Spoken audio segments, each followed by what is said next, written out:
that all right? Okay, that's fine.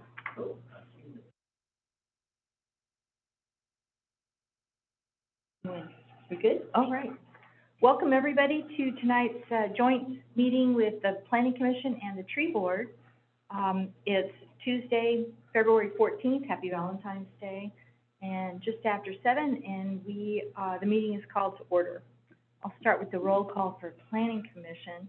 Commissioner Edwards. Present. Mr. Kirkpatrick. Here. Commissioner Schumacher is excused. Vice Chair Sullivan is excused. Commissioner Tobias. Raising his hand. And raising his hand, so that's He can good. hear you.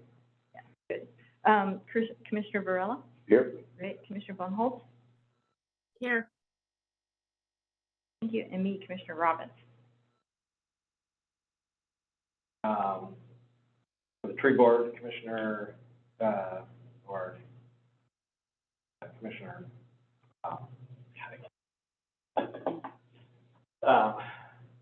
Trent Grantham here, Mike Jackson here. Dennis Olson is here. And Anya is under my name. Hughes is Brett, Brent and, Jim. Great, thank you. Are there any changes to the agenda tonight? Or somebody's got their hand up, Tanya, I think it is. On ahead, Tanya. do you need to speak, Tanya? Thank you. Okay. Okay, we'll move on. Any changes to the agenda? From anybody? Okay, Brad, any? Assuming none. Let's move to approval of our minutes for the Planning Commission. We have our October 25th from last year, in our packet. We'll be playing catch up on a bunch of sets for our next meeting, but, any discussion or a motion on our October 25th, 2022 meeting minutes for the Planning Commission? Move to approve minutes. Second. Great, it's been moved and seconded to approve our minutes from the 25th of October. All in favor, say aye. Aye. Any opposed? Good, motion passes. Tree board. All have minutes. We don't have to approve the hybrid, right? We did last time. Yep, you should be okay. Okay. The commissioners' report, this is a time, I know I got a question from a council member about this, and this is just a little time for, planning commission members to say if you have anything that you've, encountered or want to recognize since our last meeting. Report on activities. Okay, any tree board members? Don't have anything, Jim? No. Or, Jim didn't send any pre-notice? None for today, no. Managers report. Brad, do you have? Cross your fingers, our new planner starting tomorrow. So at your next planning commission meeting, we'll introduce Erica Smith Erickson.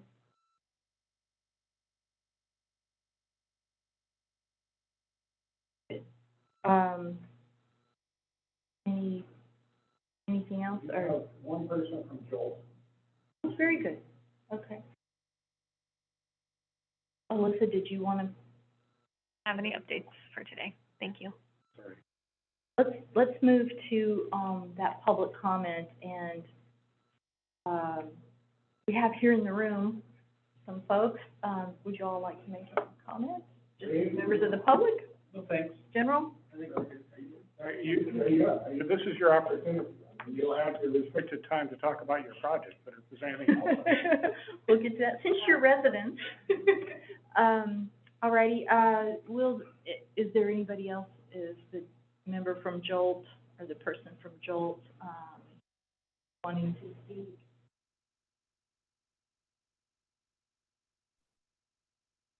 I do not have any comments. I just want to attend the meeting. Very good. Thank Thanks for taking the time to be here. All righty. And Brad, did you hear from anybody in between or any letters or emails or There anything? was no public comment received. Move on to agenda item number 12, our street plan update. Thank you. This is a discussion, joint work session with the planning commission and the tree board to talk about the amendments to chapter 12.4 and also an update of the street tree plan. And tonight we have from the watershed company, Kim Graffier, and I'm using my glasses, so I can't read the screen. Drew Foster. And Drew Foster, thank you, who will be presenting the materials. And if you have any questions during this, please, Kim, I think it's okay if they interrupt you during the presentation, ask any questions.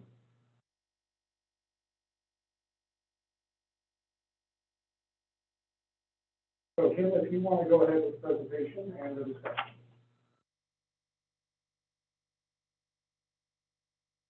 Muted, Kim.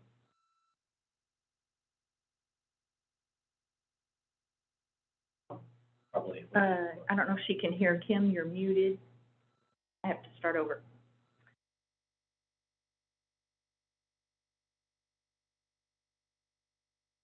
Is there a way that we can unmute?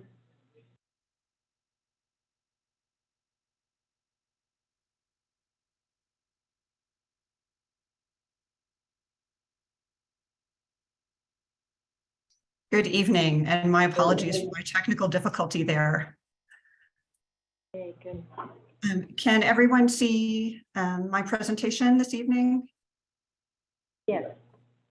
Okay, excellent. Thank you.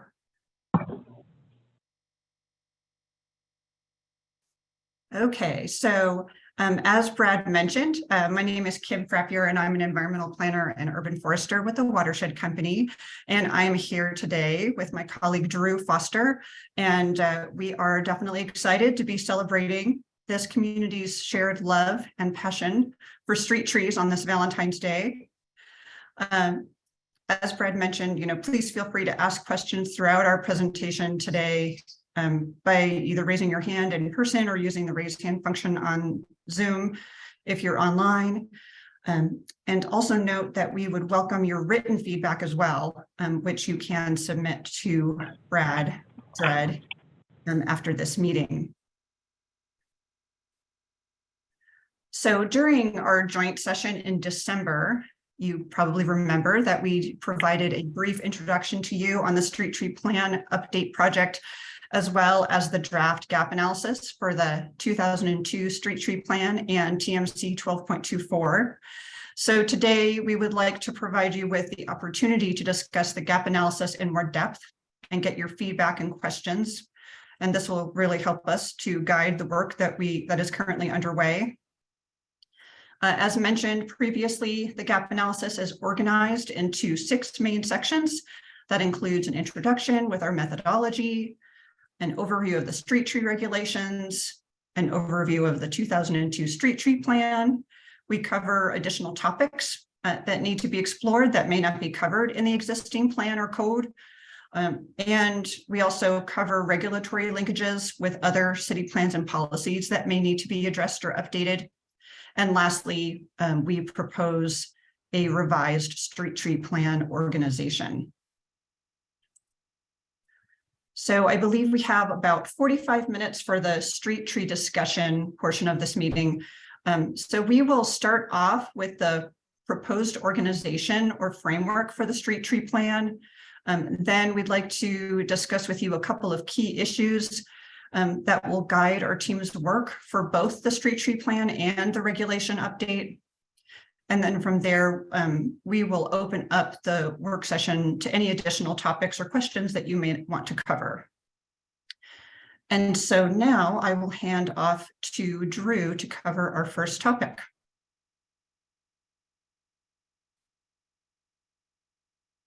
All right, thanks, Kim. Yeah, my name is Drew, and good to meet you all tonight. I'm an arborist and urban forester with the Watershed Company And I'm helping out specifically with the street tree plan. So as we dive into this, kind of setting up the framework and the groundwork for developing the plan.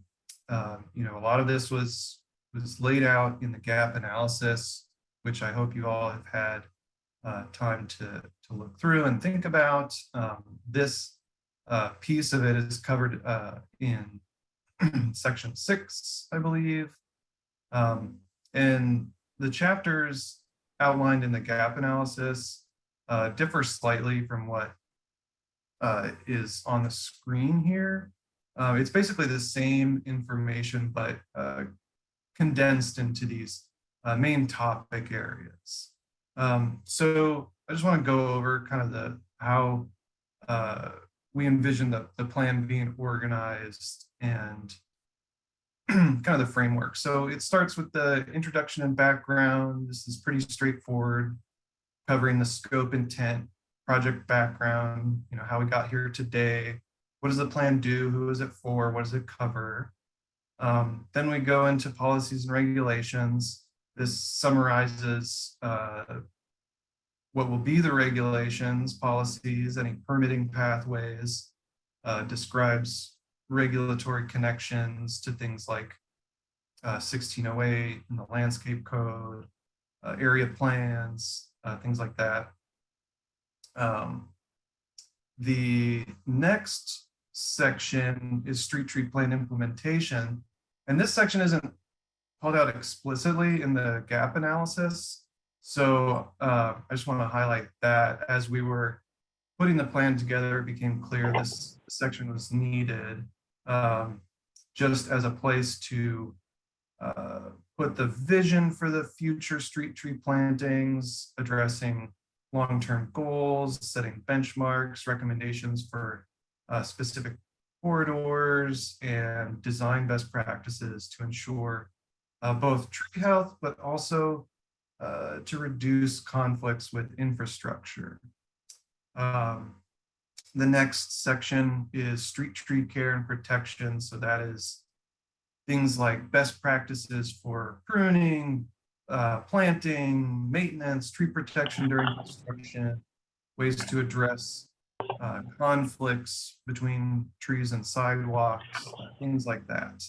And then finally, appendices, which would include a street tree list. And we want to pull the street tree list kind of out of the main part of the document, mostly to make it more of an adaptable living list that can be easily updated and revised more frequently than the street tree plan itself might be. So the appendices also might include short targeted documents for specific audience like homeowners, contractors, city staff.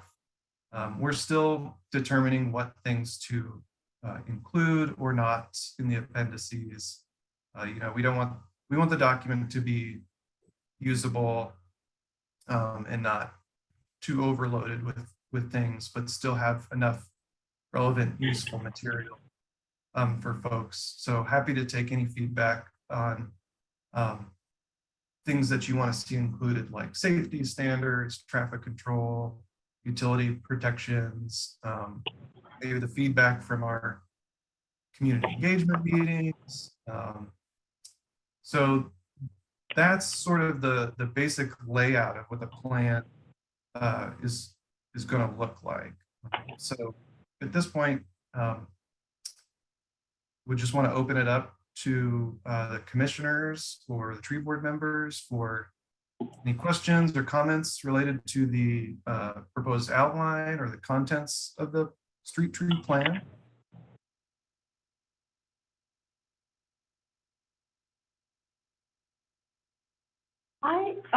This is Elizabeth. I have, I really like your point there about wanting the plan to be usable. And so I am wondering, so far so good on the general layout. I what I'm hoping to see, I guess, would be that for kind of the main categories of users of the plan, that, the front and center would be what they need to know. What's changed, what's current, what do they need to know? And I'm wondering if we're envisioning that, the plan will mostly be electronic, if there can be ways to, for, say, a particular user category, developers or utility people or homeowners or whatever, to search on things relevant to them. So, I don't know, just some thoughts about usability. Thanks. Yeah, appreciate that comment. I think that's really important to think about as we develop this. Who's, going to be using this? Who's going to be referencing this? And how is it going to be most useful? I'm sure there will be an electronic format posted that's, searchable. But I think that was the intention behind grouping things into these sections. So if you're specifically interested in things related to policies and regulations or permitting pathways, we want to lay out really clearly what you need to do, where you need to go. For an electronic version, we could certainly include hyperlinks to sections of the tree code, things like that. Or a section like street tree care and protection, that might be more of an internal use for city staff looking for some of the best practices. Yeah, and I'll also just add that, as Drew mentioned, we will be developing some audience-specific targeted educational materials related to the street tree plan.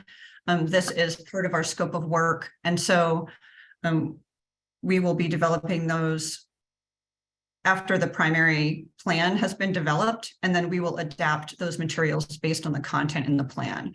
And so those can be included as an appendices, but then also will be published, I'm envisioning, online for easy access for homeowners, for professionals. There'll be one targeted towards arborists and other professionals, as well as one that's designed for other practitioners.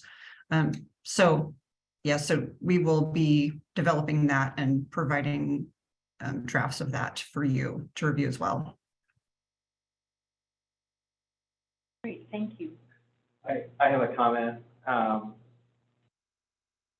just, I guess one of my comments is this just for new plantings? I mean, there's a little limited information on maintenance and protection, but we've got a lot of developments in the area that, have lifting sidewalks and stuff. Is this going to address some of those like removal? And then maybe as far as getting that permitted easier, or how permitting tree removal will be tied into that as far as replacement. Those are topics that will also be covered in the plan. And in some cases, it may reference back to the permitting requirements under TMC 1608. I think the details of the permitting specifics are still to be determined. We're in the process of updating both 1608 and 12.24. And that is actually one, the permitting question is one that we're actually going to cover a little bit later in this presentation. But I would say that the street tree plan not only deals with new plantings, but also speaks to how we are protecting and maintaining existing street trees as well. And granted, also in chapter 5 of the proposed outline, and it covers maintenance, and one of the items under that is management of sidewalk conflicts. So I think that will have a bit more detail on how we're going to be doing that and lay out the process by which we identify and address it. Mr. Kirkpatrick. Throughout my notes in the margin, I have written and underlined unfunded mandate. We always complain when the state passes something and the city has to pay for it.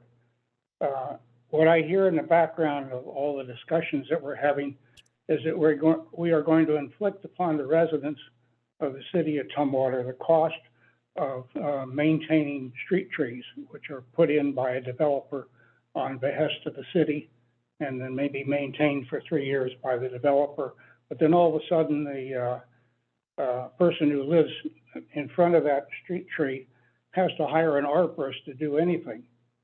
And last time I looked, arborists were very expensive. The city is in a position where they can set up contracts and get good prices of arborists. They can set up prices with contractors to do pruning. They can do all sorts of things that are cost effective. If we inflict the cost of all this maintenance on the individual homeowner, it's number one, going to cost more, and number two, it's going to cost the homeowner who didn't anticipate any of these things a large sum of money.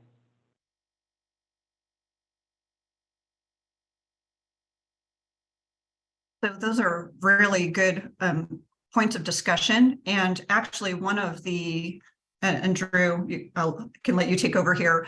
We were actually going to start talking about roles and responsibilities and jurisdiction next. So why don't we, so to keep that conversation going and to have more discussion around it, Drew, why don't we go ahead and move on to the next part of our presentation? Yep, absolutely. So thanks for those comments. And I think absolutely those are things we want to address in the plan, both around planting and maintenance, and really laying out those best practices, especially around new developments where there's, you know, new improvements, new sidewalks going in, new trees going in to really reduce those future costs. And these are really important questions that some of these won't get addressed in the street tree plan, obviously. Those are going to be ongoing questions for the city of Tumwater and the community for a long time, I'm sure. So, you know, what we want to do here with the plan is really set up clear definitions, clear scope as far as applicability, maintenance responsibilities, and outline best practices to reduce costs, you know, kind of preventative maintenance. So you're looking at less cost in the future. So some priority topics that we want to dive into, and this is all related,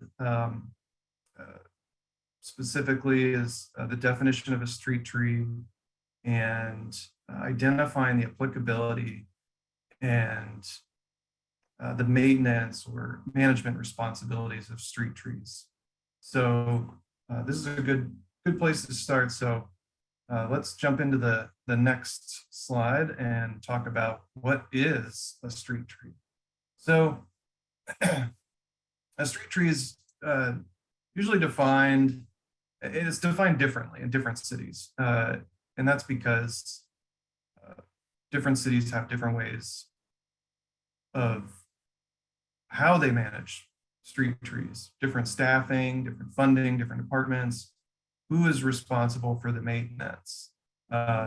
Who is funding that maintenance? Where's the money coming from? Where's the location of the tree? Is it in an improved right-of-way, unimproved right-of-way, an easement, park, planting strip, boulevard, median? Who planted it? Is it intentional planting? Is it unintentional? Did it get seeded by a bird?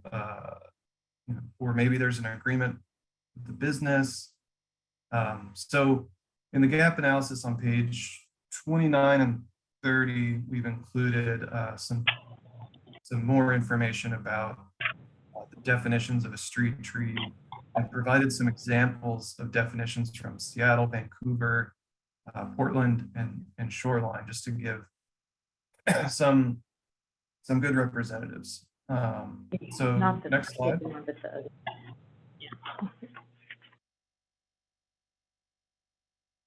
Can we go to the next slide?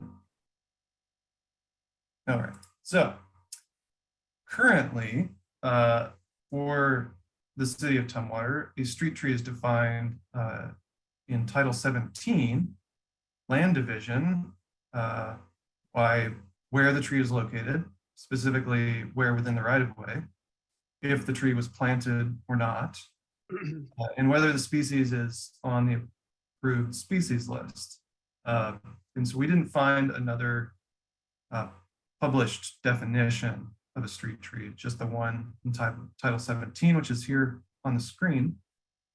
Tree planted along the edge of a right of way or easement or just inside the lot or parcel from the right of way or easement, and is of a variety approved by the city for such placement.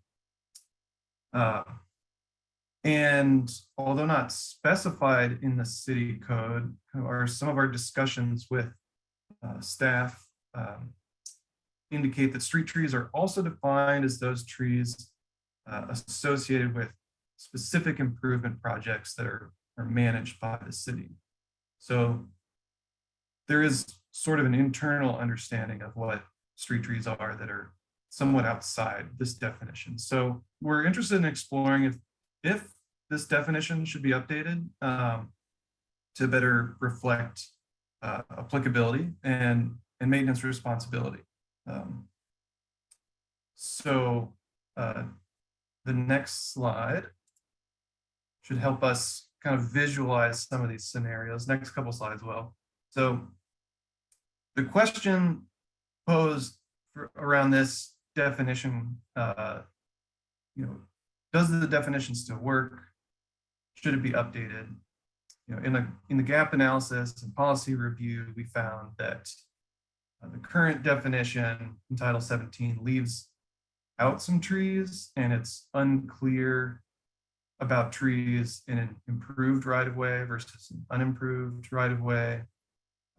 So it doesn't really include planting in boulevard, planting strips and medians like within the roadway. And so should these items be explicitly called out in the definition, or should it be left more broad in the definition and discussed further within the code of the plan?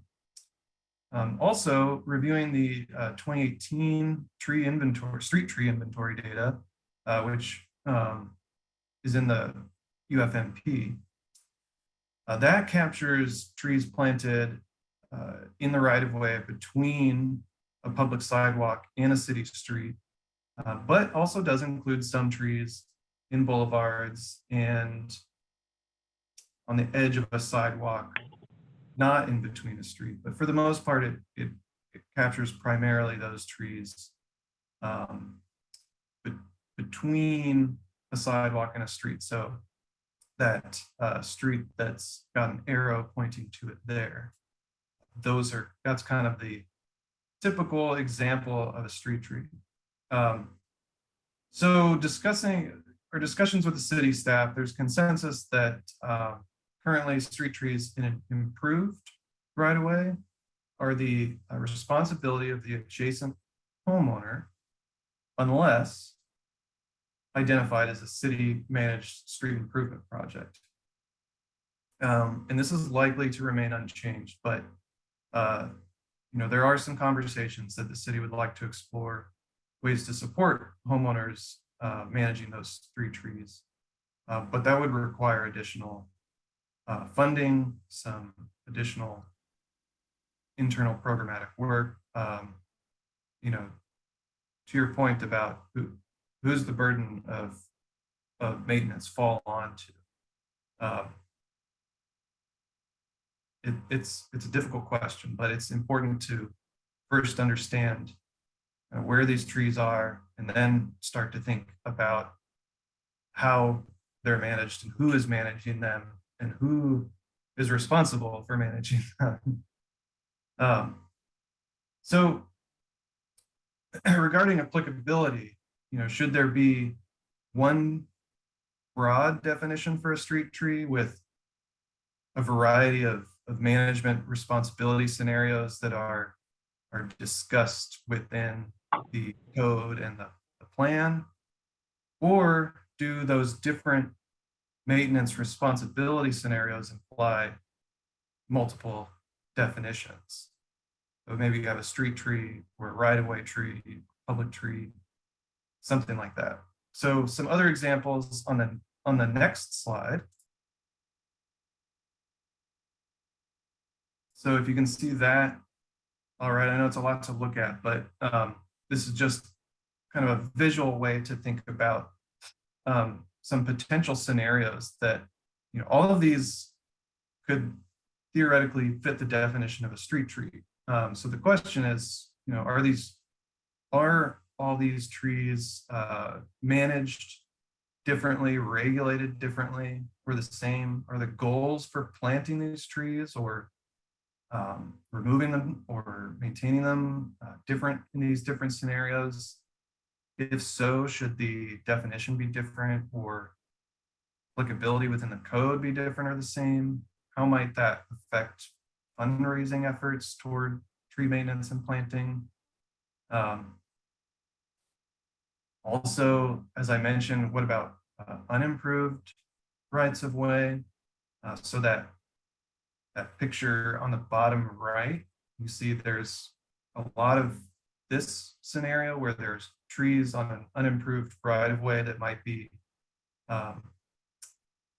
it's in the public right of way, but is that a street tree? And if so, how does that get inventoried? Who's responsible for maintenance?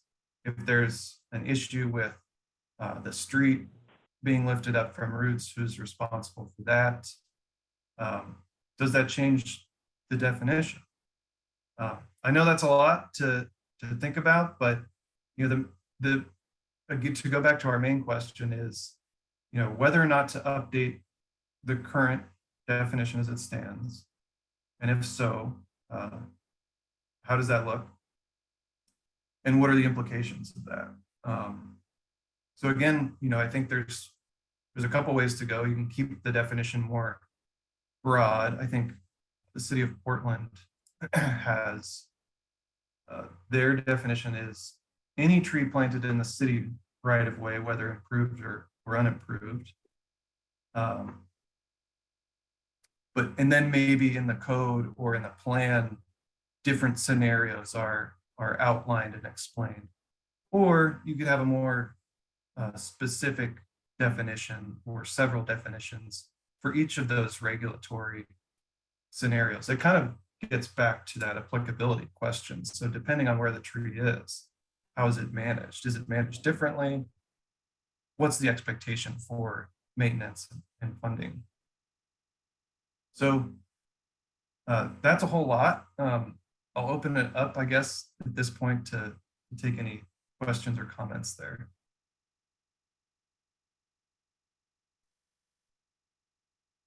I'll throw it out. I would suggest that if the maintenance on the tree requires the use of an arborist, that it be a city responsibility rather than the responsibility of the individual. To ask the individual to go to the city and get a permit to go and fix the tree in front of their house and then tell them that they've got to get an arborist to tell them how to fix the tree is, to me, ridiculous. The city should either hire an arborist and tell the resident what needs to be done, and then the city can check on it when they're done. But I don't see you telling, we're talking about equity here. We want areas of the city to all look nice.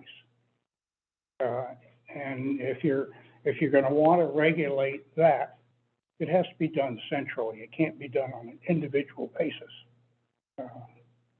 You have difficulty getting people to cut their grass, much less to go out and prune a tree in front of their house correctly.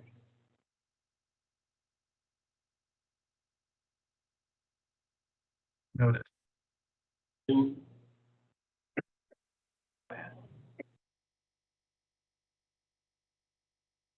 Mr. Olson, do you have your hand raised? Can you say that one more time? I'm having a hard time hearing folks in the room right now. It looked like, tree board member Dennis Olson might have had his hand raised to speak, but, Okay. And then I also see, and then I see Michael Tobias's hand raised as well. So maybe start with the room. okay, great. And then if not, Commissioner Tobias.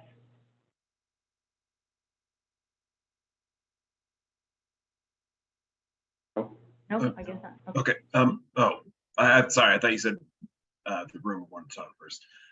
Question about, as far as, how this would apply to existing trees, what about for trees that were planted by the city itself? I mean, would it be fair to require residents to, be responsible for the upkeep of trees in public in, areas of questionable borders like this, if the city had been the one to plant it and then it ended up being on someone's property, or would there be a risk of that in this case?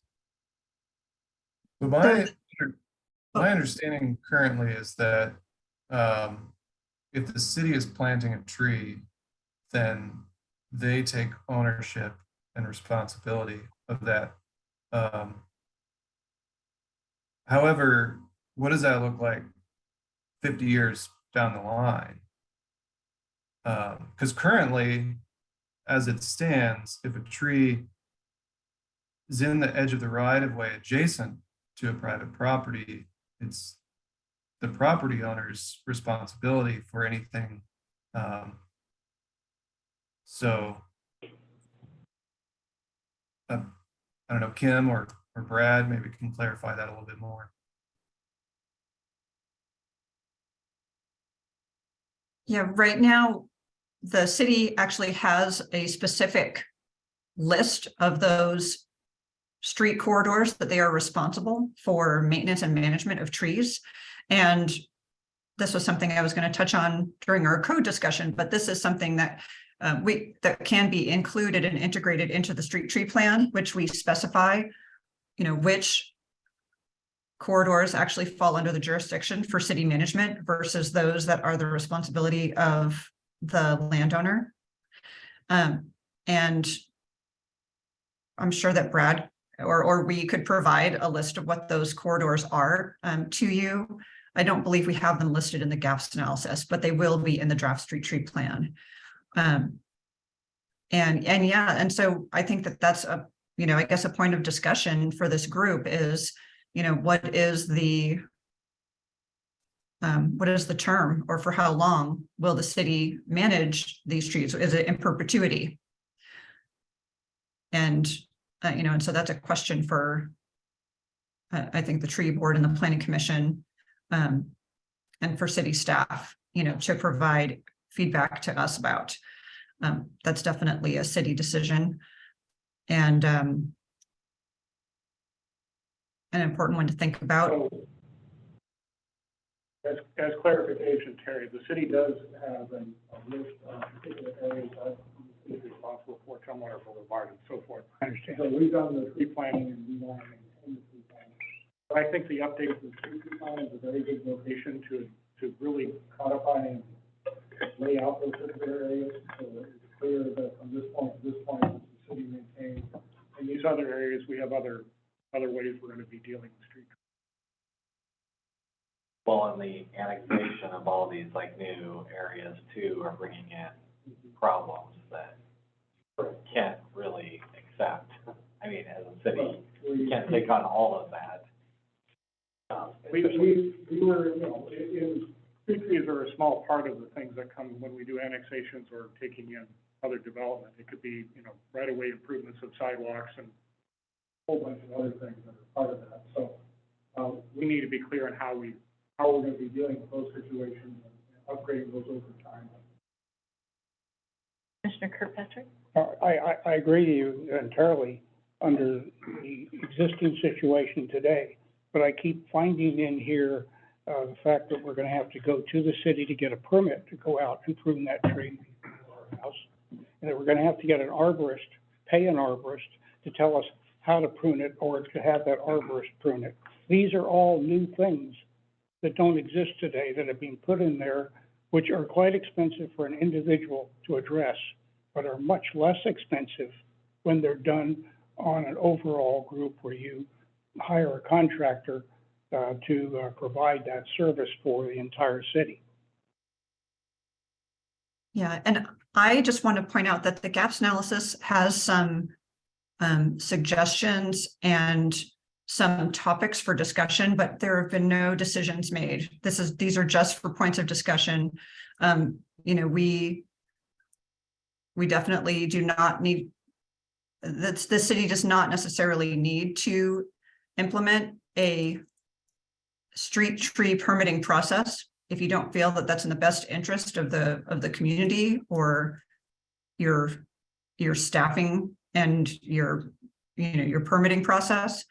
You know, we did receive some feedback from we had an internal city staff stakeholder meeting just a couple of weeks ago to talk about the street tree gap analysis.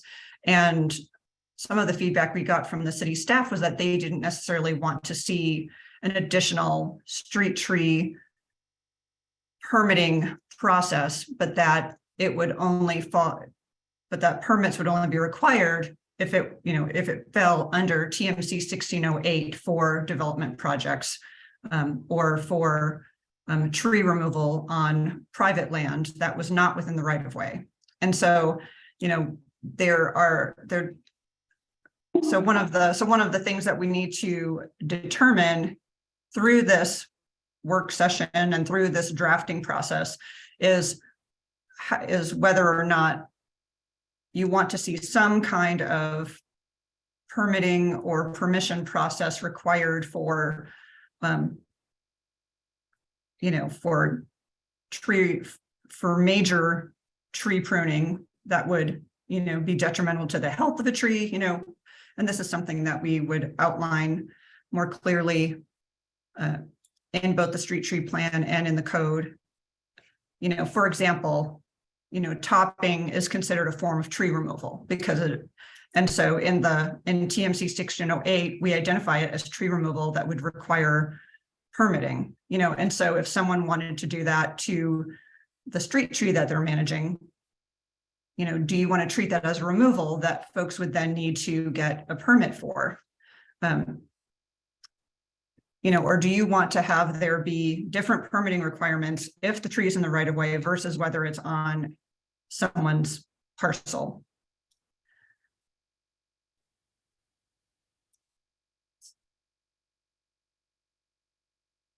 Yeah, I totally hear you about the unfunded mandate. I understand that, and it's a difficult question. The flip side of that is that trees provide a lot of benefits. It's a community asset. This is part of our green infrastructure.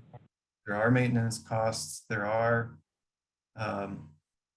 costs associated with maintaining trees, but there's huge benefits, and these are things to get excited about. This is what creates community character, and people should be able to get excited around trees and the trees in their community. And hopefully through some of this engagement work, we can get people excited to take care of trees and take care of them well. And hopefully that feels like less of a burden. But I think it's important to have some clarity on what to do in certain situations, whether or not there's a permit or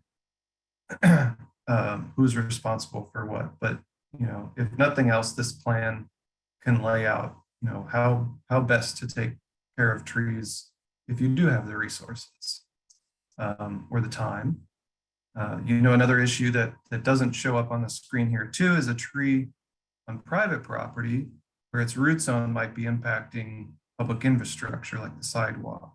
So how does that get dealt with? So there's just some coordination that we'll have to do with landscaping code and chapter 1608, and to think about all these different scenarios. So seems like a good segue for your next section, Kim.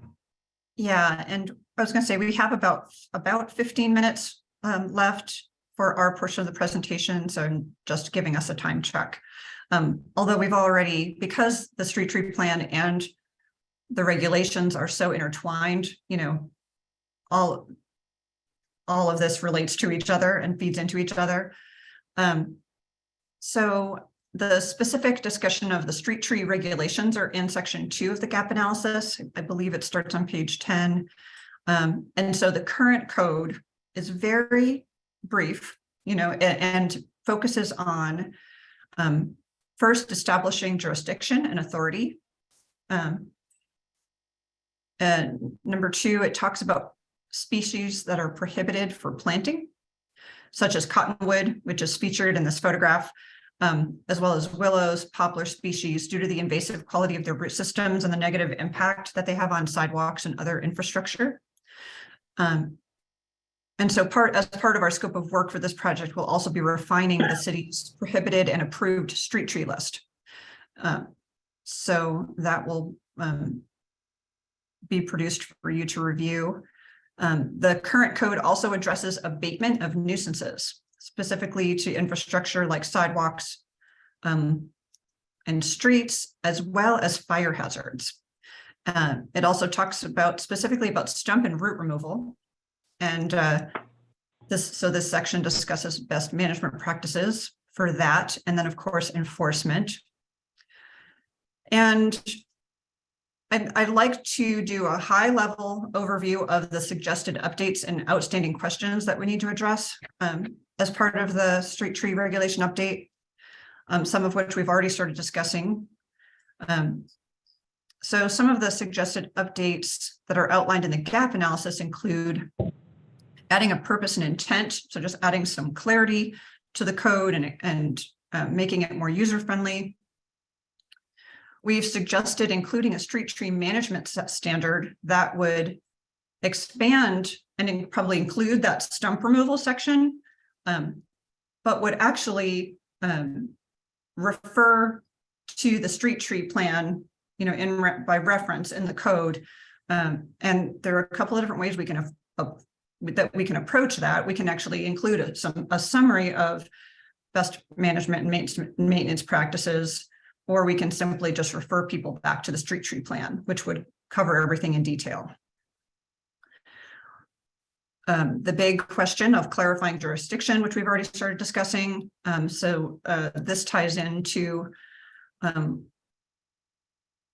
what we've already been talking about, describing the roles and responsibilities of tree management and maintenance within the city right-of-way, clarifying any specific rules related to improved versus unimproved right-of-ways, and exploring, you know, when private landowners are responsible for management of those trees.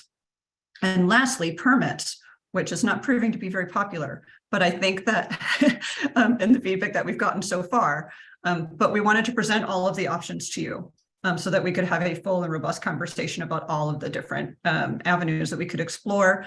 And so I think one key question to resolve is, in what scenarios would the city like to see some kind of permitting requirement for street tree removal or maintenance? This, of course, as we've discussed, would have implications for landowners financially, as well as for the city. And so I think that, you know, my big question tonight, which we've already started to dive into, was whether or not the tree board and the planning commission would like to see some form of street tree permit required when a private landowner wants to remove the street tree that is, you know, adjacent to their property that they technically have jurisdiction over management and maintenance of. And so I guess I'm circling us back again. We have about 10 more minutes left, and I don't want to beleaguer the issue, but it seems like an important one. And so I want to, you know, I'm happy to take more comments and feedback about that permitting topic, or if there are other items within the, you know, within this topic that you would like raised, we can also discuss that. There you go. I'll kind of try to be brief here. I know on the management standards, I think that's a great idea, having some sort of like definition of how it should be done, but it's all going to come back to enforcement. And how is that enforced? And if somebody does stop it, or, you know, that's half of the crown off, or whatever poorly implemented sort of pruning could happen, then, you know, what is the next step? Who enforces that? How does that get rectified?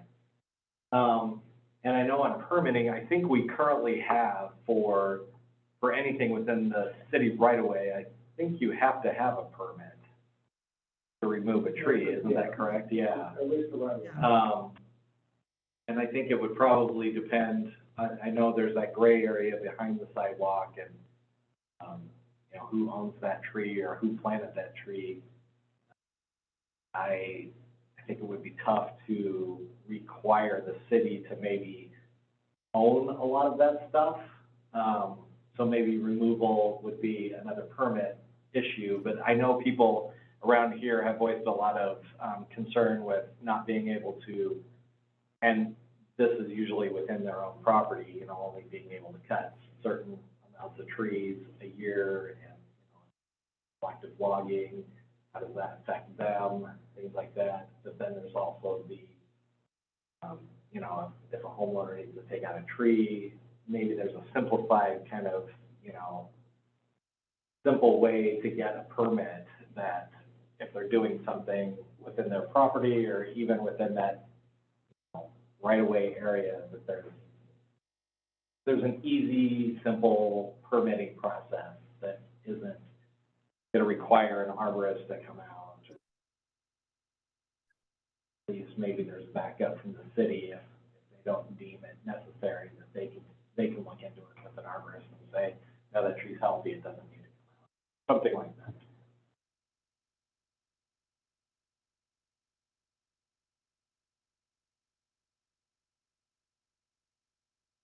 Okay, thank you for that feedback. Does anyone else have any comments or questions? Well, I'll touch on a scenario that I saw in there.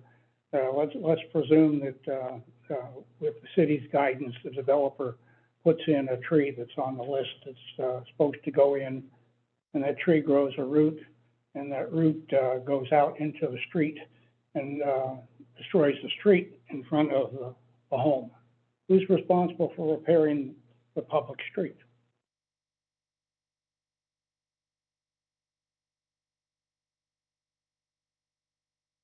That's a good question.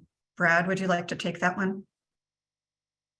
I would say that since I'm not our transportation manager, I probably don't have the best answer. Terry, I will ask her, and we'll talk to you then. I do know that our transportation manager and our transportation director are very open to talking about ways to work with neighborhoods on upkeep and maintenance of existing street trees. Not so much that everything goes to the property owners or the HOAs to deal with. Where we can, we try to have city assistance with that. So my preference is to talk through those issues as part of this project, getting their input as part of that as well, and see if we can come to a better solution than dumping everything out of the property owner. I think your comment about equity earlier is a very valid one. And also the cost issue. We don't want to discourage people from doing something, but we want to make sure that if they're going to remove a street tree, they follow the process. Just really quick, talk about the permitting, the financial burden. I don't think the intent is to place a burden on anybody. I think the focus here is trying to get the balance for the homeowner, the city, the green infrastructure. Is there anything that would be available for the homeowner, for example, in those situations where it is a financial burden, perhaps to file a waiver or something where the city could then pick up the cost for that instead of it being across the board for everybody? Maybe there is actually some more depth to, do you meet a certain requirement? So if you're applying for that and you can prove, hey, this is a burden, without having to provide all your tax returns, but maybe for those on fixed incomes. So this way we can provide some of that equity, for the community. It's something that maybe I don't have an answer for now, but maybe worth considering. I think there And I might just- be other circumstances too, when there's an opportunity for, a neighborhood, for example, if it's a more established neighborhood with mature trees that are now maybe, some of them diseased or something and presenting, falling hazards or something like that, rather than the, kind of to your point about the efficiency, thing. Maybe there's a waiver to go in and say, look, we're gonna be in your area, or maybe there's an issue with, trees overgrowing power lines, for much of the city. There's, aerial power lines, or, other circumstances where there's an opportunity for the city to step in and organize something. I'm sorry, I interrupted. I think it was, Tree Member Board Olson.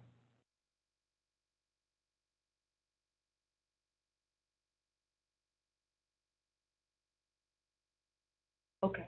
Oh, maybe it was Drew. Okay, sorry. Oh, I think it might have been Drew. I just want to make a note that we have about 4 minutes left. If my timekeeping is correct.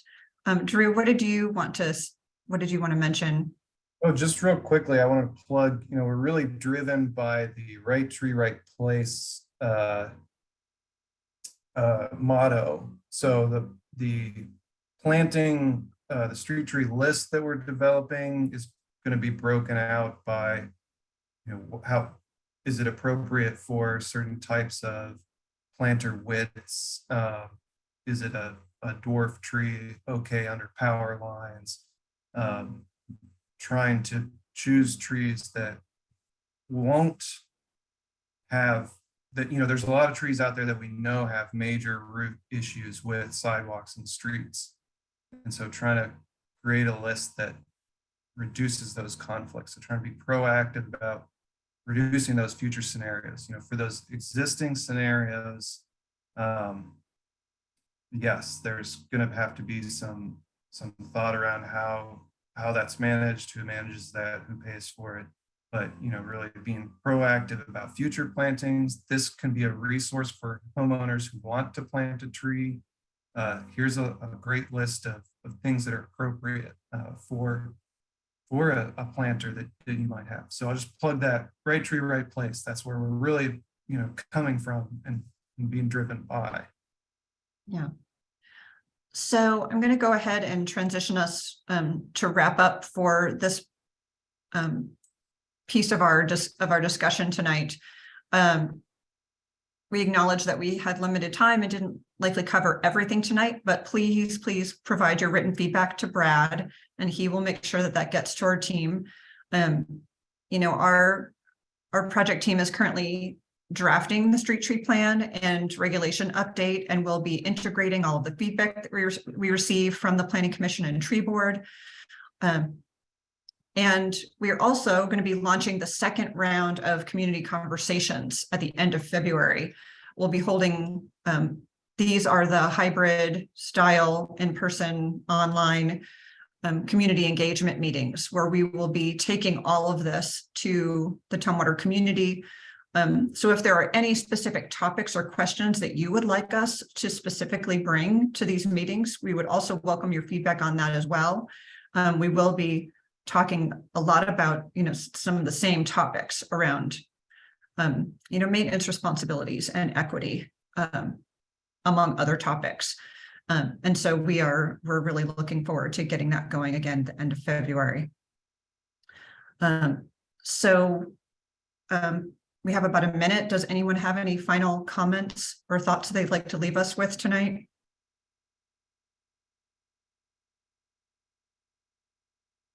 Just building on Ken's comment, the first of the scheduled meeting for the street tree plan will be February 27th. It'll be at 7 o'clock, similar hybrid version we've had for the other meetings.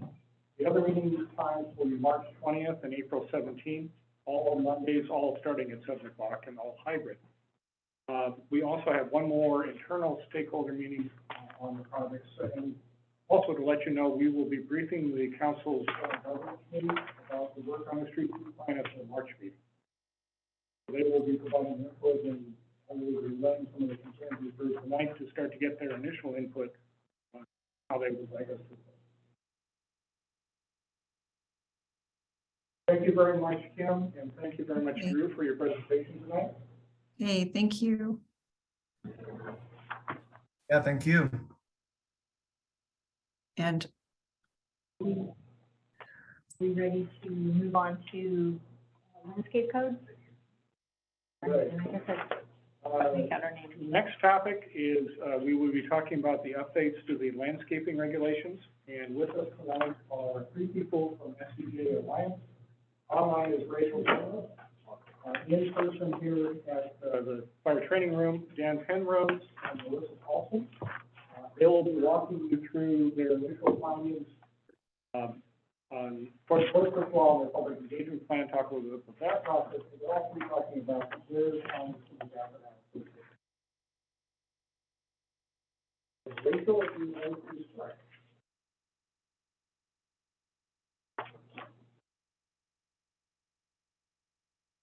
I can kick it off here. While Rachel, you want to introduce yourself here shortly when you get your audio square? Okay. Thanks, Brad. Thanks, both boards for having us. I am Dan Penrose. I'm a planner with SCGA Alliance, and Melissa Paulson has joined me. We're both residents of Tumwater. Rachel is a resident of Spokane, which I believe is a Tree City, USA, and they do some great stuff in Spokane landscaping-wise. So we have kind of a statewide approach here, and we're really happy to be sharing with you the initial draft of the gap analysis.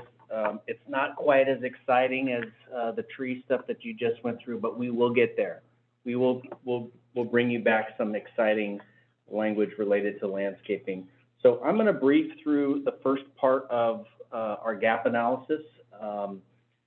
I'm okay with you jumping in and asking questions at any time, and then Alyssa's going to wrap up with the kind of fun stuff towards the tail end about kind of the intent and vision on how we're going about this, and Rachel's available for Q&A as well, but I'll lead it out from our side. So I hope you've had a chance to look through the contents of the baseline assessment. It's fairly straightforward. We wanted to make sure that we outlined initially that the intent of the effort for this landscaping code provision is to ensure that the urban forestry management plan is implemented. That plan is a recent adoption that the city has gone through. Make sure that the landscaping code reflects the city's current goals and needs. Make sure that the landscape code reflects kind of best practices at the state and federal and local level. And to ensure that the city staff, developers, and landscape professionals agree or have an opportunity for ease of use. So in doing this, the way we kind of go about this is the first thing we do is kind of check existing conditions. And so we've evaluated a series of different codes that Tumwater has. Your 2016 comprehensive plan, which is a 20-year document. I know the Planning Commission is familiar with that, and you're on the front end of probably looking through a lot of that stuff as well. That land use plan, that comp plan, which is a 20-year vision for how we do development in Tumwater, has a series of land use policies in this case that relate to landscaping, and so we've outlined those for you. Your codes also talk about design review and guidelines, so it addresses things like circulation and stormwater runoff, landscaping and buffering, building location and design. Talks about what you do in certain situations like heavy industrial areas and what you do in certain areas like commercial development, and how landscaping is applied in those ways to be kind of contextually sensitive and relevant to the codes that you have in place. Talks a little bit about the neighborhood commercial areas being of a lower intensity, and talks about buffers and kind of the multiple uses that landscaping areas kind of fulfill. And so I'll touch on those here in a second, but in this particular example, in the neighborhood commercial is landscaping and sound buffers. We looked at a variety of plans, the Brewery District Plan, which if you've been in planning very long, it's very frequent, especially in the long range planning sector of our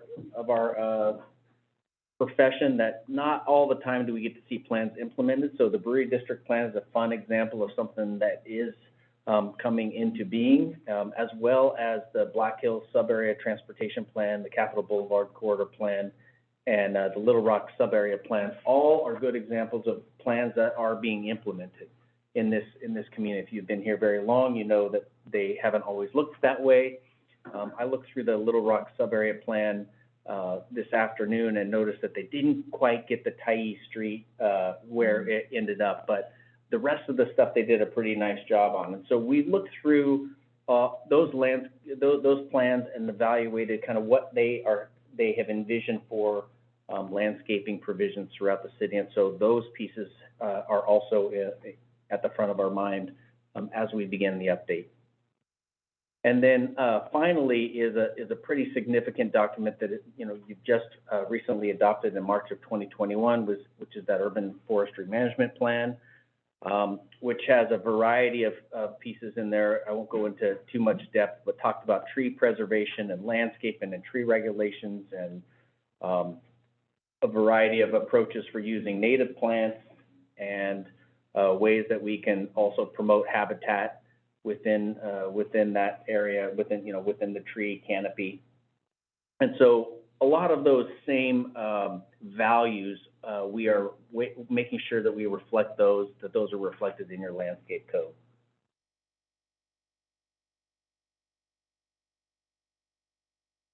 So finally, we have prepared a code audit, which looks at the Tumwater Municipal Code, particularly Chapter 1847, which is the bulk of the spot of the code that we will be updating. That was the initial adoption was in '98, and the last substantial update was 10 years later. And so, there are some best practices that we want to bring to bear within the code, and I think that's, the staff has asked us, combined with what's going on with the Urban Forest Management Plan adoption, and now the street tree approach that Watershed and staff are embarking on, it's kind of a nice time to bring landscaping in along with it. So that's kind of the rationale there. Also, there's been some movement on the city's sustainability and climate mitigation efforts, and so all of those things kind of coming together is why we're going to make sure that the code is consistent and reflects both the supporting documents, staff recommendations, and the city's vision. So I'm on page 6 here on the Tumwater Development Guide considerations. As we've looked through the code, there are some things that staff have brought to our attention, as well as just through our own efforts to evaluate what areas of the municipal code on the landscaping side need some attention. And so there's about 6 bullets here, things that we are going to consider as we look at the development guide. One, we are looking at adding tree, city, and backyard habitat language to the intent and introduction section. We are going to evaluate the tree and vegetation protection ordinance, potentially update that. There is some talk about the illumination design standards and the exterior illumination section of the code, and let's consider maybe limiting the kind of the candle width or the brightness of some of those luminaries. That's called a foot candle allowance. That's a kind of a fun thing that we can do. Also look at lighting and security access and make sure that the hardware coexists. That is really nice and detailed down in there. Tumwater, Municipal Code 4.49 talks about the street trees coordinating and development with the plan. So obviously we will reach out to Watershed here in a few weeks and make sure we understand where they're headed, so that those two pieces are aligned and can coexist.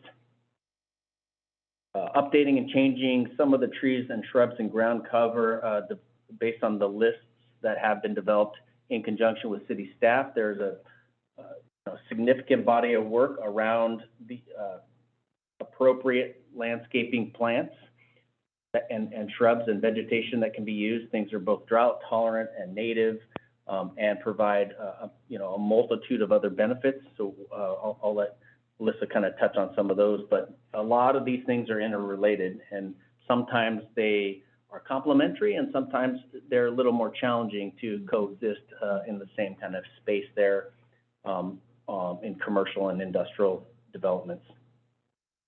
The last two there is look at the drainage design erosion control manual, stormwater stuff and site development stuff, and then also potential updates to the irrigation section. Finally, there's a list here of the sections of code we're going to cross-reference. I'm not going to read all those, but it's just giving you a sense that we're trying to be real thorough as we go through this. Any questions so far? I'm just curious, this is probably way down in the weeds, but I'm wondering if in your review so far, the things that are coming out in consideration, you're uncovering maybe any dated or inconsistent methods that are in use among developers or whatever. And by that I mean, are people employing things that are maybe what we did a couple of generations ago, but we haven't caught up, or maybe there's we've learned things about certain chemical use, or I don't know what kind of stuff, Sure. Just in general, are you uncovering things like that? Yeah, Rachel, did you hear that question? Do you want to take that? Yes, can you all hear me? Yeah. All right. Yeah. I saw some nods. Fantastic. Well, hi, nice to meet you all. Rachel Granrath. I am in Spokane, but work closely with our team in Lacey. So to kind of start the answer to your question, we're going to find most of that as we go through your preferences for the code update and workshop specific topics. But we've been kind of behind the scenes working with staff. And a lot of, I think, the updated techniques that we are going to be looking at are sustainability considerations. And so those are things like updating our adapted plant list, using a specific list that's unique to Tumwater and really helps prioritize those species that grow here best, and also things like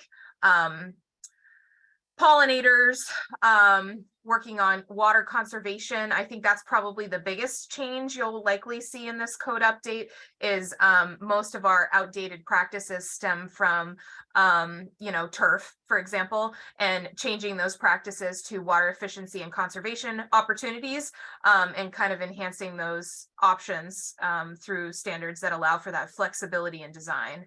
And so I think that's where we'll see this going. I know Brad can probably weigh in here, and Alyssa as well. And then I don't think we've gotten to the sustainability chapter, but a lot of what we'll do moving forward is look at best practices and codes as we workshop specific topics with you all as that committee body. Thank you. Looking forward to that. Yeah, and I mean, the code is not generationally outdated, right? It's not from the 60s or before. I mean, it has had kind of periodic review and updates, so there aren't PCBs or other things in there that you would say, what are those doing there? But in review, that a lot of the practices are kind of ready to be evaluated, as I said before, and brought kind of into the 21st century, particularly with these sustainability considerations we have in this next section. So that's a pretty heavy focus. Good question though. Others, anything else while we're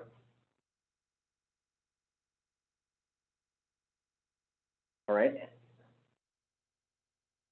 All right, well, two more sections, and then we'll go at the conversation. So to segue kind of nicely into here, the city does see sustainability as a priority. We're fortunate to have Alyssa and, you know, having her eyes on sustainability 24/7, or at least 40 hours a week, but probably more than that. And so she's been really good to make sure we keep our eye on that sustainability goal. The city is part of Sustainable Thurston, which is a really important measure that the cities are making sure to preserve and maintain places for people. That's pretty critical.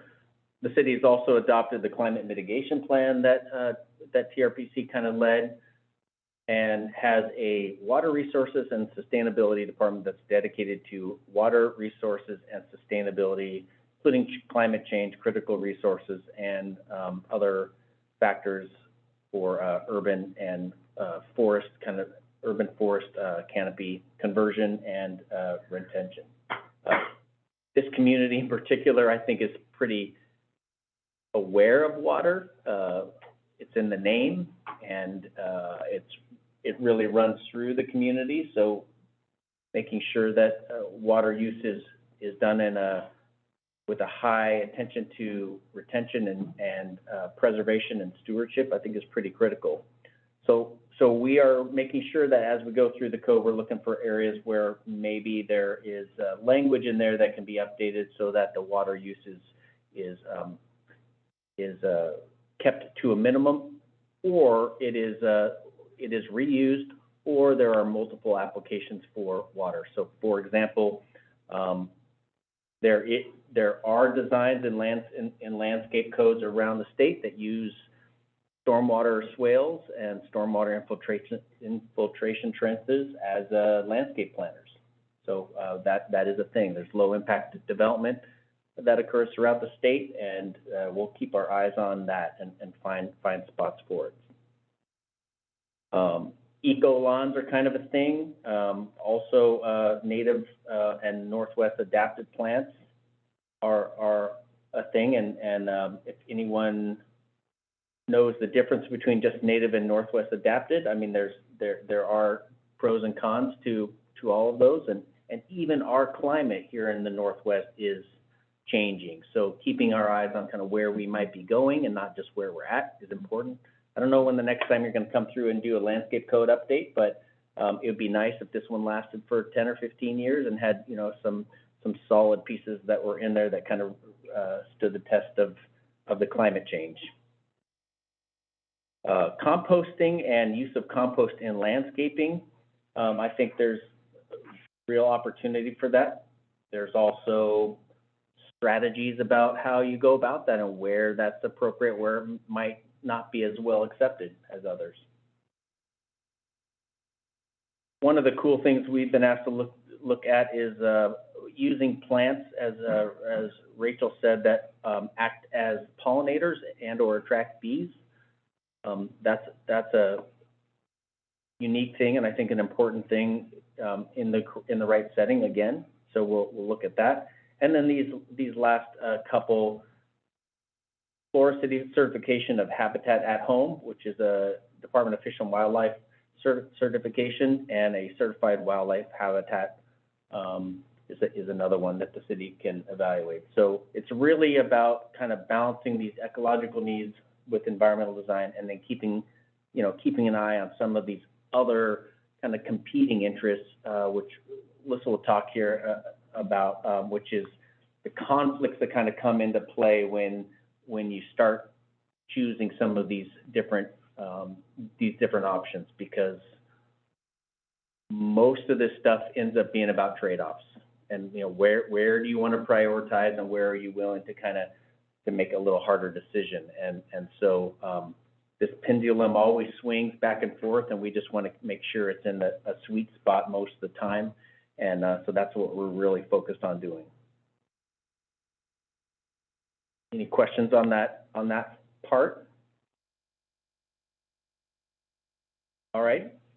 So now the fun part, as we kind of transfer, planner fun. Yeah, it's all fun. Yeah, is this key themes and takeaways. And so we've had a few conversations we've said already with staff and with some leadership and others. And so there's been a lot of feedback on design, aesthetics, sustainability, cost, and security. So we want to highlight some of those and talk about how they're going to inform the updates moving forward. Yeah, so as we went through the policies and just spoke with city staff and even our landscape architect that's also on the team, we drew out these key themes and just kind of ideas that we understood that Tumwater is really envisioning and wanting to incorporate to move forward. So as we, develop the code going forward, we'll kind of keep these in the back of our mind and make sure that everything that is envisioned essentially goes along with these. So the biggest one is that all of these landscapes should be multi-purpose. Some of the other ones that we've drawn out are also under the multi-purpose kind of authority, like habitat preservation and crime prevention through the environmental design. But really, we want to make sure that all the landscapes that are going to be put in are addressing various needs. So that can be stormwater management, visual barriers, any trails, recreation, anything like that, just to kind of, make sure that it's not just pretty, but it's actually usable. The next thing is to be innovative.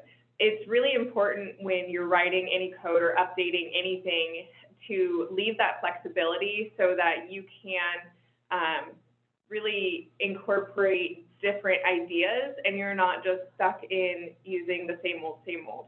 As we move forward in the future, just as humans and as society, we're going to run into different ideas that we might want to utilize. And we want to make sure that that code really doesn't stop us from using those different ideas, but allows us to essentially use the intent of the code to move forward in how we're, dealing with these problems.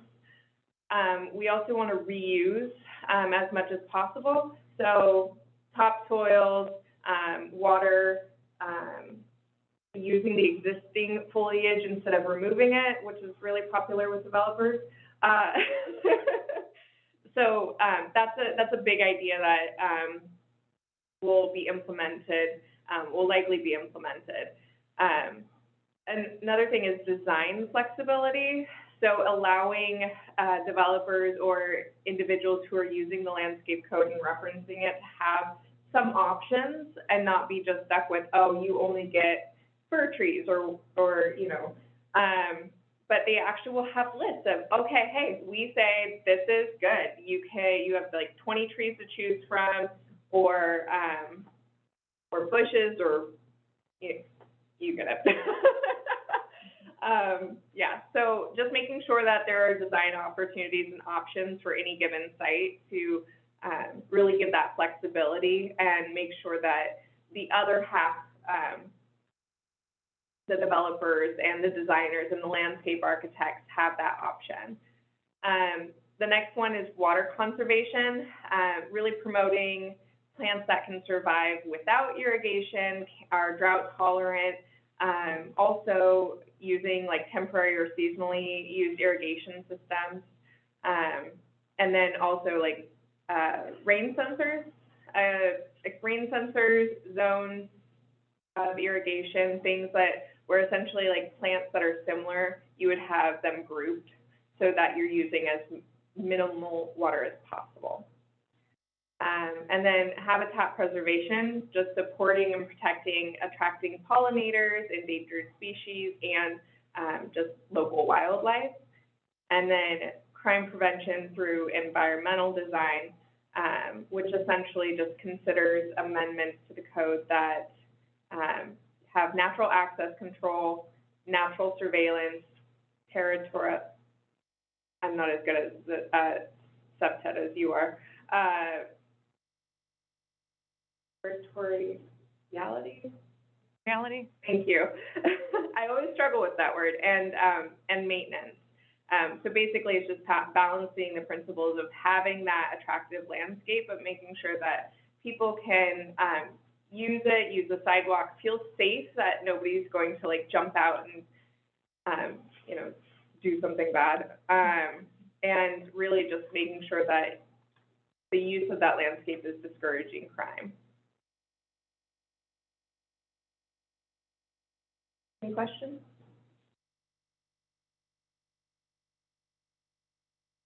As far as, there isn't like a variance or, currently in the code, I know Olympia has like, you can do a special sort of design, when it comes to landscape to it, that may in the future help with some of these, you know, additional things that may come up.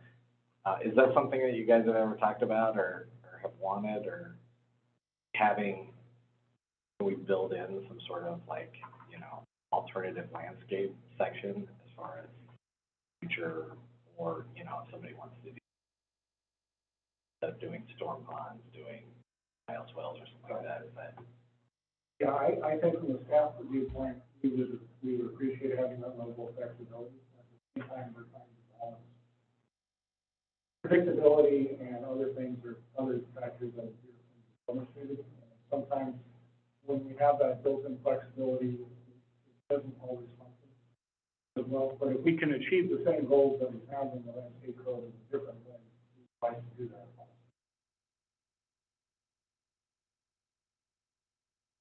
Commissioner Kirkpatrick. I just throw out something we're gonna need some help on as we work our way through this. It's a fair amount of residential properties in Tumwater are homeowners associations with covenants. And these covenants were developed by the developer, while the county and the people who live in the houses now had no input to those covenants. And for instance, the covenants may require grass down to the street. And that's a specific requirement of the covenants. In order to change those covenants, 2/3 of the homeowners have to vote in favor of changing them.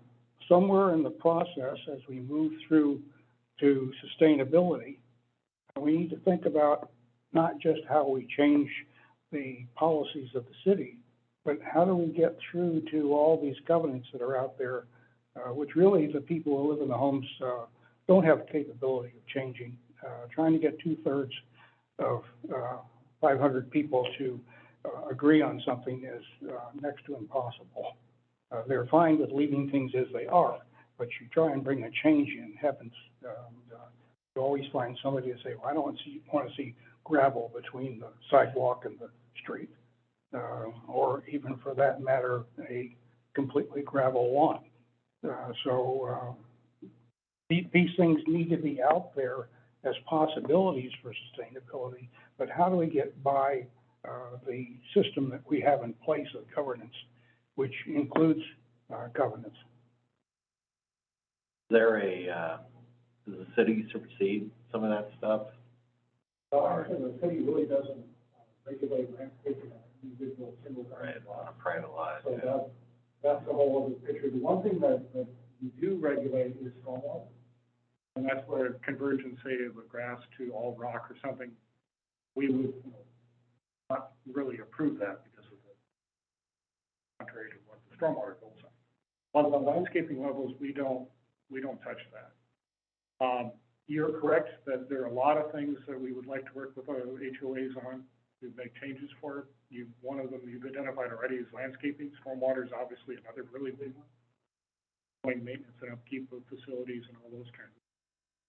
I think that's a much broader conversation, but it's definitely something. I have a question about the remarks you made about being innovative and thinking about things longer term. I'm wondering, I don't know if this is within your purview. I don't know if this is outside your purview. But, you know, figuring out ways, not just, you know, this and this and this part of the code needs to change and here's how, but figuring out a way to monitor progress on implementing whatever those codes are, whatever the policies are, tracking the progress, seeing the trends, seeing how that succession unfolds through time, so that we know how to adjust.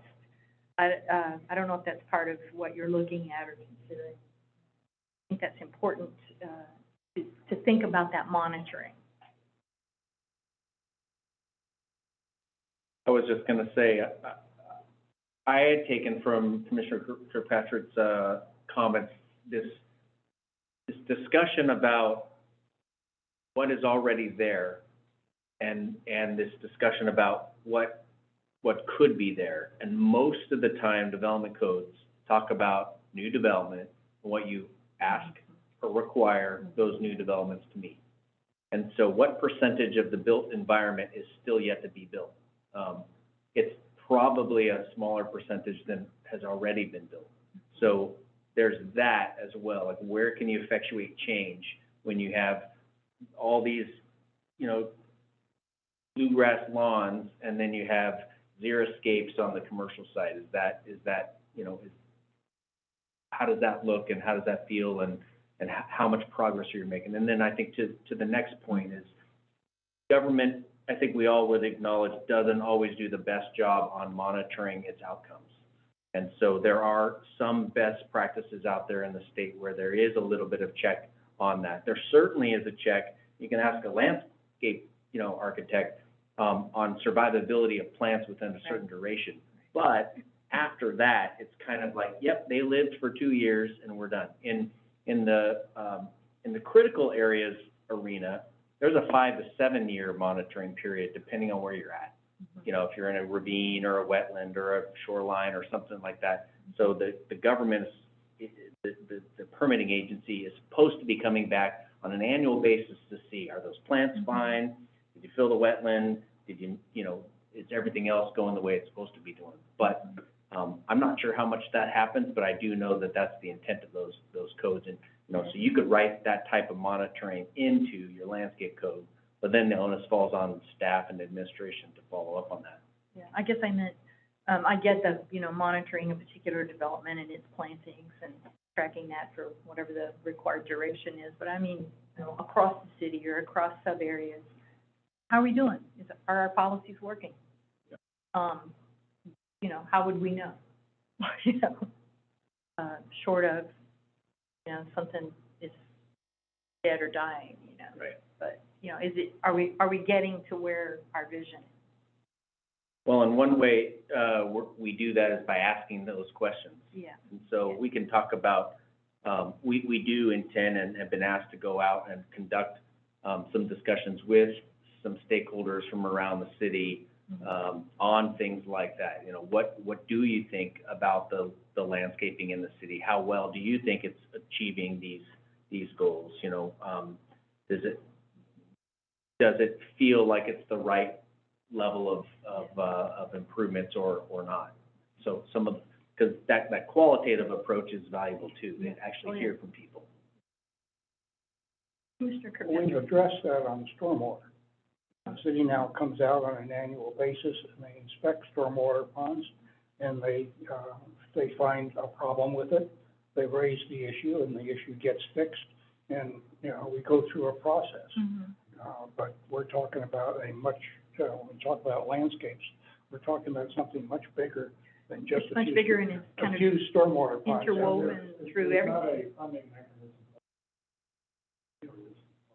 Yeah, that's a good point. You do bake sales. I think a lot of where we are in regards to current code and just, you know, landscapes is really going to come out in the stakeholder interviews and so the surveys of saying, you know, hey, what do you think? And I think that every time I've been involved in the survey, that's like, hey, what do you think about this? The answer is never what you think it is. So it'll be interesting coming back and showing you guys what the answers are and seeing how we're going to move forward. Yeah.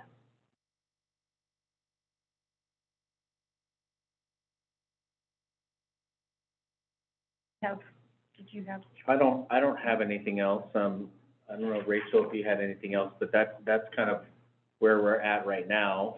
Maybe Brad can speak to what comes next on the next series of meetings. Yeah, so, as we mentioned, they have a couple stakeholder meetings that are going to be coming up March 13 and April 3rd, 2 dates. we need to set those up. In addition to that, we're gonna be briefing the General Government Committee again in March on this particular topic as well. So if there's any specific issues, I've been making notes on our discussion today, but if there's anything else, either of the topics that we talked about tonight, I think they should be talking about, please let me know, because that will be our touch point for that.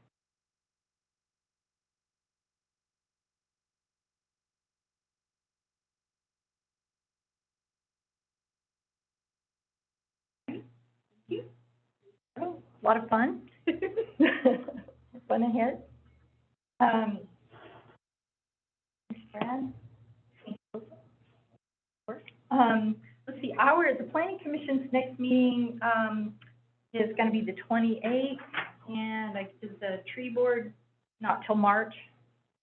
And I guess. March Yeah, March 12th, 13th. Great, March 13th. 13th. Joke. Other than that, I think we're pretty well done tonight. I'm looking around just because there's something I don't see. Okay. All right. I guess I would entertain a motion. Commissioner Burrell? Move to adjourn? Great. Is there a second? Second that. All right, great. From Trent. All in favor of adjourning tonight? Aye. Any opposed? Aye. Okay, good deal. All right, we are adjourned and we can go about our Valentine's. Thanks everybody for being here tonight. Thank you very We much. appreciate- You're welcome. appreciate Thank it. you. Thank you all. Have a great Happy Valentine's. I can tell you my husband was thrilled.